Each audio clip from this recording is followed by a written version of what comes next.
भोला हाथी। एक समय की बात है, एक राजा था जिसके पास भोला नाम का एक हाथी था। भोला एक कोमल, शांत और मिलनसार स्वभाव वाला हाथी था। इसी कारण उसका नाम भोला रखा गया था और सब उसे पसंद करते थे। वह सबसे अच्छे से मिलता, सबको अपने आप को छूने देता और हमेशा सूंड उठाकर सबका सत्कार करता। भोला के ऊपर उसके महावत को भी बहुत गर्व था और वह उसका बहुत अच्छे से ख्याल रखता और अक्सर कहता कि भोला एक बहुत अच्छा हाथी है और वह कभी किसी को नुकसान नहीं पहुंचाता है। एक रात भोला अपने बाड़े में सो रहा था, तभी उसके बाड़े के पास एक डाकुओं का गुट आकर रुका, जिनका मंसूबा नजदीक की एक दुकान को लूटने का था। उन डाकुओं के सरदार ने अपने आदमियों को हुक्म दिया और बोला, साथियों, तुम लोग आज सब कुछ लूट लेना, कोई भी दिखे उसे मार देना, एक पल को भी रहम मत करना और कभी भी कमजोर मत पड़ना, चाहे कुछ भी हो जाए, क्रूर रहना। डाकुओं के सरदार की आवाज सुनकर इसी बीच भोला की आंखें खुल गई और उसे लगा कि डाकू उसे क्रूर होने को, लोगों को मारने और बेरहम होने को कह रहा है। तो उसने ऐसा ही बनने की ठान ली।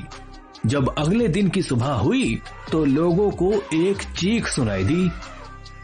लोग भागकर वहां पहुंचे तो उन्होंने देखा कि भोला ने एक सिपाही को उठाकर जोर से पटक दिया है और उसे चोट आई है। जब दूसरा सिपाही उसे देखने गया तो भोला ने उसे भी उठाकर पटक दिया। भोला के इस व्यवहार से सब हैरान थे। कोई उसके पास जाता तो वह बहुत गुस्सा करता। इसी कारण उसका महावत भी उसे दूर से ही खाना देने लगा। ऐसे ही कई दिन बीत गए, लेकिन भोला के व्यवहार में कोई बदलाव नहीं आया। तब राजा ने हाथियों के एक विद्वान को बुलाया और उन्हें भोला को देखने को कहा।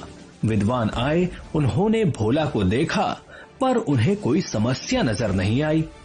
उन्होंने भोला को बहुत देर तक देखा और फिर कहा, भोला के आसपास कभी किसी ने कोई बुरी बात की थी क्या, या फिर यह किसी बुरी संगत में रहा है? तब एक सिपाही ने जवाब दिया, जी महाशय, कुछ दिन पहले भोला के बाड़े के सामने कुछ डाकू पकड़े गए थे जो एक दुकान को लूटने की योजना बना रहे थे।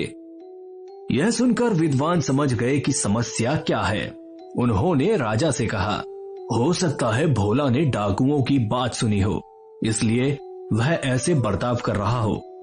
अगर आप कुछ अच्छे पुरुषों को भेज भोला के बाड़े के पास अच्छी अच्छी बातें करने के लिए कहेंगे तो उन्हें सुनकर शायद भोला फिर से अच्छा हाथी बन जाए।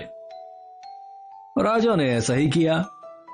भोला के बाड़े के पास आदमी भेजे गए और उन्होंने वहां बैठकर अच्छी अच्छी बातें की, जैसे सबको प्यार करना चाहिए, किसी को नुकसान नहीं पहुंचाना चाहिए और किसी को मारना नहीं चाहिए।